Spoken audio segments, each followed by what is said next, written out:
SketchUp first opens in a top view, which means that we're looking down upon an imaginary ground plane. The two dimensions of this plane are visible as a red and green axis. The dotted portions indicate the negative axis direction.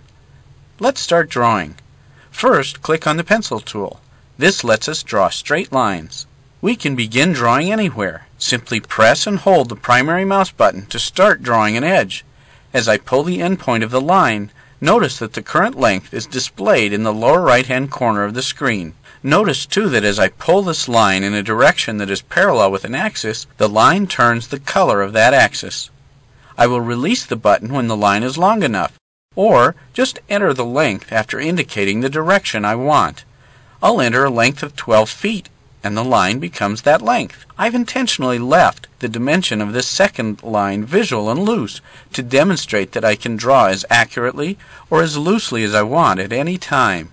This lets you focus on proportion and massing while precisely locking down important measurements. SketchUp features a unique ability to infer directions on a 2D screen, which helps navigate in 3D space more quickly.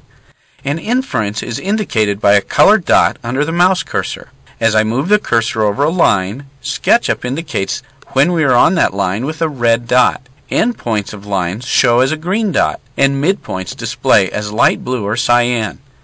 Clicking when these points display allows you to draw accurately from these points. While a press and drag creates a single line, I can start drawing a series of lines simply by clicking the mouse button on endpoints. Hitting the Escape key exits the tool and cancels the next tentative line. Our next topic, the Orbit tool, allows us to rotate our eye point around a model by clicking and dragging. This is one of the handiest ways of viewing and navigating in 3D using SketchUp. You can see that the blue axis is now visible. This indicates the vertical direction. The surface we've drawn now becomes visible in perspective. Let's click on the Push-Pull tool, which lets us manipulate surfaces easily. Simply press on a face and drag in the direction you want to go.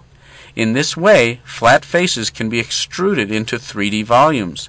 I can specify a distance after I release the mouse if I want, just like when specifying the length of a line. I can also push-pull on any of the sides that were created.